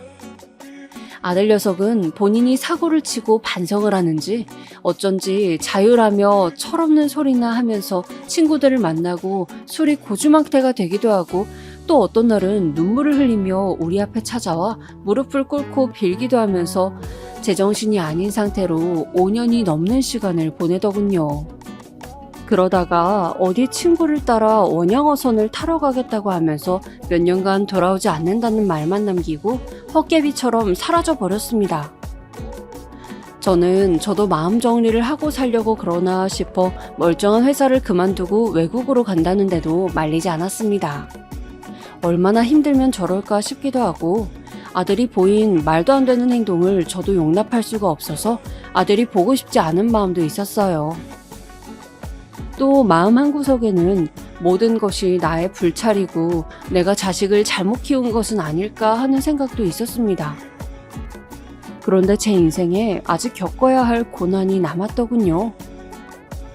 60 중반의 나이가 되어서도 농부일을 하고 있던 제 남편은 몇 년 정도 읍내장에다가 수확한 농산물을 가져가 팔고 소소하게 돈을 벌어오곤 했는데 처음에는 트럭을 타고 다니다가 어차피 많이 수확하는 주요 작물은 납품하는 곳이 있기 때문에 큰 차가 필요 없다면서 중고 경차를 한 대 구입해서 시장으로 다니곤 했습니다. 그런데 우리 집에서 시장까지 가는 길은 잠깐이지만 고속도로를 타게 되어 있어 저는 항상 걱정을 했지만 남편은 자신이 운전 경력이 얼만데 조심해서 하면 괜찮다고 자신하는 것이었어요. 그런데 제 이런 생각이 어떤 계시였던 건지 남편이 정말 그 고속도로에서 돌아오는 길에 사고가 났습니다. 심지어 오중 추돌 사고였어요. 다른 차들은 트럭이고 SUV여서 목숨이 위험할 정도로 아픈 사람은 없었지만 남편은 경차를 타고 있었기 때문에 부상의 정도가 심했습니다. 제가 소식을 듣고 정신없이 병원으로 달려갔을 때 그 사람은 이미 의식이 없더군요. 저는 너무 갑작스러운 불행에 제대로 소리내어 울지도 못한 채 말 그대로 비명행사한 남편을 보내야 했습니다. 하늘이 무너진다는 것이 어떤 느낌인지 비로소 알 것 같더군요. 저는 급히 외국에 있는 아들에게 연락을 했지만 외국에서 원양어선을 탄다던 아들은 전화번호가 바뀌었는지 연락도 되질 않고 출발하면서 알려준 회사 이름을 찾아 전화를 해봐도 그런 직원은 없다는 말뿐이었어요. 그렇게 저는 상주인 아들도 없이 친척들과 모여서 조촐하게 남편의 장례를 치렀습니다. 이 와중에 연락도 되지 않는 아들이 너무 야속하고 또 제가 자식을 잘못 키웠구나 하는 한스러운 마음과 또 갑자기 나만 두고 가버린 남편에 대한 원망으로 그렇게 장례를 치르고 한동안은 제정신이 아니더군요.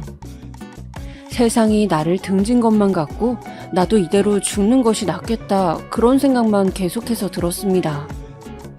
거기다 설상가상으로 남편이 생전에 빚이 있었다며 차용증을 들고 찾아오는 사람들 때문에 저는 영문도 모르는 빚더미를 안고서 농촌에 있던 집을 팔고 농사도 전부 정리해야 했어요. 상속 포기를 하면 된다고는 했는데 전부 같은 동네고 옆 동네 사람들이 도저히 빚을 갚지 않고 그냥 얼굴을 들고 지낼 수 있을 것 같지가 않아 거의 빼앗기다시피 얼마 있지도 않은 재산을 정리해야 했습니다. 저는 근처에 있는 소규모 도시로 이사를 가서 작은 빌라 월세방을 얻어 지냈습니다. 생활은 더 공공해져서 돈이 너무 부족했지만 다행히 아들이 연락이 되지 않는 것을 동사무소에서 처리해 주셔서 기초 수급자가 되어 얼마간의 돈을 다달이 받을 수가 있었습니다.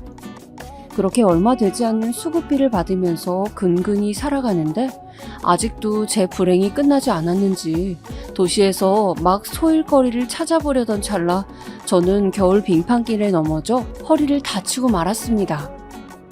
차라리 팔다리가 낫지 허리를 다치니 집에 누워있는 것 말고는 아무것도 할 수가 없더군요. 병원에서는 수술을 권했지만 저는 수술을 할 돈도 없었습니다. 그저 시간이 지나면 통증이 나아지기를 바라면서 눕거나 혹은 서 있거나 하며 허리 보호대를 하고서 엉거주춤 집안에서만 생활을 했습니다. 이렇게 운신이 힘든 몸이 되자 가장 두려웠던 것은 이러다가 언젠가 혼자 화장실도 못 가는 신세가 되면 어쩌나 하는 것이었어요. 그렇게 되면 무슨 수를 써서라도 그냥 자살하고 싶다는 생각이 들더군요. 비참한 이 한 목숨 그렇게 근근히 연명하면서 죽지도 못해 사는 것이 무슨 소용인가 싶었습니다. 남들 다 있는 남편도 손주도 며느리도 없고 이제 소식 끊긴 아들의 연락만을 기다리면서 산 송장처럼 언제까지 지내야 할지 정말 너무도 힘들고 또 힘들었습니다. 그렇게 뼛속까지 시리고 아픈 겨울을 보내고 있던 어느 날이었죠. 동네 복지관에서 김장을 했다고 김치를 가져다주는 날이어서 그날은 퍽 기분이 좋았습니다. 오랜만에 새로 담근 싱싱한 김치를 먹을 수 있다니 또 독거노인 신세가 된 나를 누군가 봐주러 온다니 그런 마음에 들떠 있었죠. 다행히 허리는 겨우 일어나 앉을 수 있는 정도는 돼서 저는 간신히 일어나 앉아 가지고 있는 옷 중 가장 깨끗한 가디건을 입고 손님들을 기다렸습니다. 띵동 띵동 곧이어 벨소리가 들리고 복직원분들이 들어오셨어요. 한 달에 한 번 정도는 방문을 주셨기 때문에 익숙한 얼굴들이었습니다. 그분들은 올라오는 길에 우편물을 가져왔다면서 저에게 우편물 뭉텅이를 주더라고요. 제가 한동안 나가지 못하고 집에만 있어 제법 많은 우편물이 쌓여 있었나 봅니다. 그분들이 김치를 전달해 주시고 고맙게도 저를 걱정하는 말을 남기고 돌아간 후 저는 편지 뭉치를 보다가 문득 이상한 봉투 하나를 발견했습니다. 봉투는 그저 하얗고 겉면에 아무것도 쓰여 있지 않았습니다. 그런데 두께는 제법 두툼했어요. 저는 호기심에 안을 들여다보았습니다. 그런데 세상에, 그 안에는 5만원짜리 지폐가 100만원이나 들어있는 것이 아니겠어요? 저는 너무 놀라서 손을 놓쳐 5만원짜리가 바닥으로 흩어지고 말았습니다. 너무 당황스러워서 그 복지관분들께 전화를 드렸더니 자신들은 우편함에 있는 것을 가져다 드린 것일 뿐 누가 도와준 것은 결코 아니라고 하시더군요. 금액을 지원했다면 계좌로 입금하면서 충분히 말씀을 드리지 봉투에 그렇게 넣어서 위험하게 전달하겠냐고요. 저는 그 말도 맞다 싶어 일단 복지관이 아니라면 누굴까 곰곰이 생각을 하기 시작했습니다. 혹시 외국에서 연락이 두절된 아들 녀석일까요? 그런데 아들이라면 그냥 제 앞에 나타났을 것 같았습니다. 굳이 몰래 저에게 돈을 전달할 이유가 없으니까요. 저는 갑작스러운 어떤 분의 도움이 감사하기도 했지만 이 돈을 그냥 써도 되는 것인지 고민이 됐습니다. 그래서 한동안은 돈을 쓰지 않고 방바닥에 숨겨두고 꺼내보기만 했죠. 그런데 그렇게 한 달이 지난 어느 날, 날이 추울수록 좀 움직여야겠다는 생각에 나선 산책을 마치고 집으로 돌아오는 길에 우편함을 보았더니 또 그 흰 봉투가 있는 것이 아니겠어요? 저는 누가 볼세라 그 봉투를 얼른 꺼내서 집으로 돌아왔습니다. 세상에, 그 안에는 역시 또 100만원이 들어있었어요. 그리고 작은 쪽지가 하나 있더군요. 쪽지에는 컴퓨터로 인쇄한 글씨로 이상한 돈 아니니 맛있는 거 사드세요 라고 써 있었습니다. 저는 약간 안심이 되기도 하면서 또 도대체 누가 이런 행동을 하는지 궁금했습니다. 일단은 복지관 분께 부탁을 드려서 외출을 했어요. 따뜻한 겨울 옷도 좀 사고 장판도 새로 사고 평소에 먹고 싶었던 음식들도 포장을 해서 집에 돌아왔습니다. 오랜만에 집에 훈기가 도는 듯 했어요. 따뜻한 방에서 쉬고 이제 마음 편하게 보일러도 틀 수 있고 맛있는 음식도 포장해와서 먹으니 정말 살 것 같더군요. 그렇게 저는 2달을 200만 원으로 여유 있게 보낼 수 있었습니다. 그리고 3달째가 되던 날 저는 이번에는 반드시 돈을 갖다 주는 이가 누구인지 알아야겠다는 생각에 자주 밖을 기웃거리기도 하고 우편함 부분을 살피기도 했습니다. 제가 왔다 갔다 하는 것을 알았는지 이번에는 시간이 지나도 소식이 없더군요. 저는 돈을 또 받고 싶다기보다 정말 누구인지 너무 궁금했기 때문에 나타나지 않아서 아쉬웠습니다.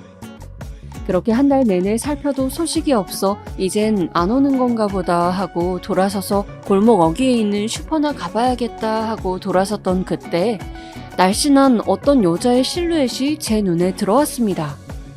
어디선가 본 적이 있는 듯한 뒷모습이었어요. 그런데 그 여자는 길을 가다가 갑자기 제 쪽을 흘끗 바라보는 것이었어요. 저 역시 그분을 마주 보았는데 눈이 마주치자 그 여자는 화들짝 놀라서 비상등을 켠 채 세워놓은 차 안으로 뛰어들어가더라고요. 저는 저 사람인가 싶어 황급히 차를 향해 달려가서 유리창을 두들겼습니다. 똑똑똑, 똑똑똑. 저기요, 저기 창문 좀 열어보세요.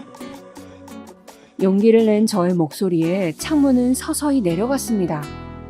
그리고 그 안에서 저를 바라보고 있는 그 얼굴은 아니 무려 아들 녀석과 이혼한 지 20년이 다 된 며느리였어요.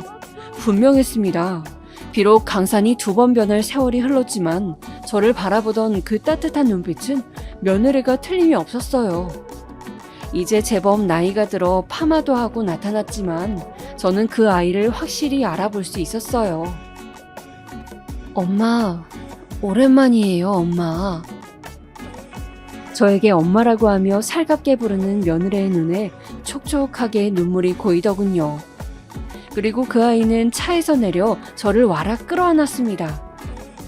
너무 보고 싶었다고, 잘 지내시는가 너무 뵙고 싶어서 시골에 찾아갔다가 도시로 이사 갔다는 소식과 아버님이 돌아가셨다는 소식을 들었다고 하면서 그 애는 혼자 어떻게 장례를 치르셨냐고, 몸은 왜 이렇게 상했냐고 하면서 계속 눈물을 흘렸습니다. 저는 나는 다 괜찮으니 네가 어떻게 지냈는지나 이야기해보라고, 건강은 어떤지 어떻게 살았는지 궁금하다고 채근했습니다. 며느리는 머뭇거리다가 말을 하더군요.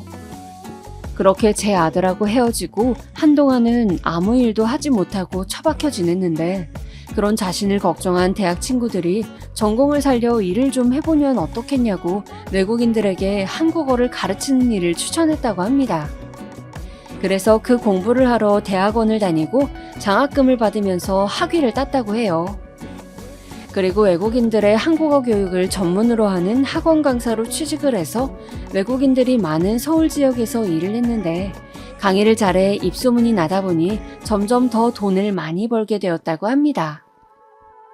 그래서 3년 전쯤 아예 외국인 전문 한국어 학원을 차려서 일을 하고 있다면서 서울에 한번 놀러 오라고 하더라고요.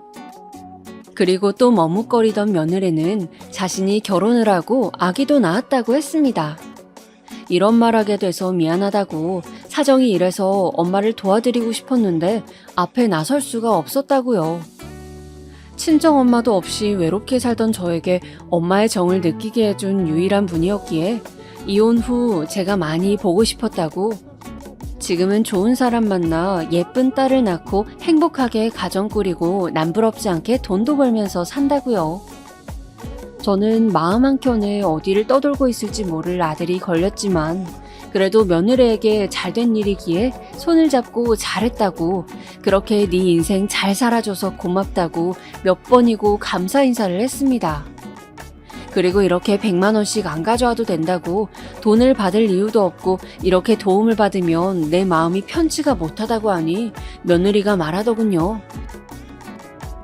제가 재혼을 했어도 저는 평생 엄마로 모실 거예요. 그때 제 생일에 끓여주신 꽃게 된장찌개를 먹으며 저는 평생 엄마를 보필하겠다고 마음먹었어요.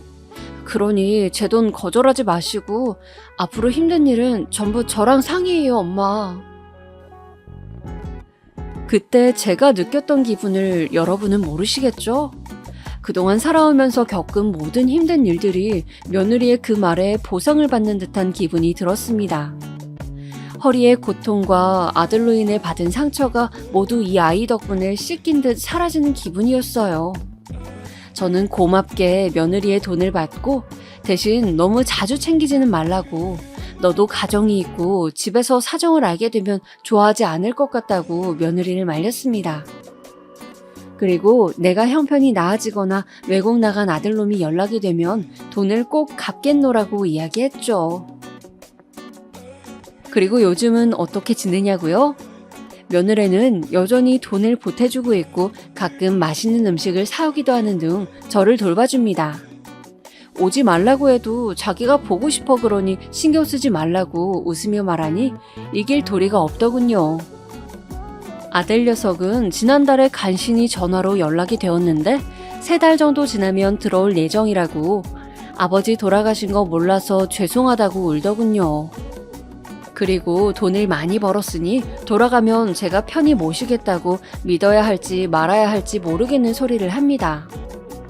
결국 제가 앞으로 어떻게 살게 될지 아직 정해진 것은 없지만 저는 요즘 오히려 마음이 홀가분하고 좋습니다.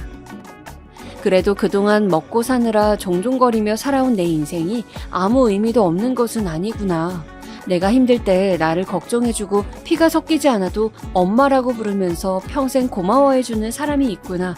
그런 생각을 하면 마음이 따뜻해지거든요. 큰 명예를 얻고 큰 돈을 버는 것이 인생의 목적인 사람도 있지만 저는 그저 하루하루 평범하고 따뜻하게 사람들과 정을 나누며 건강하게 사는 것이 최고의 행복인 것 같습니다. 아들이 이제 돌아오면 저는 그 녀석의 손을 잡고 이혼한 며느리의 이야기를 해주려 합니다.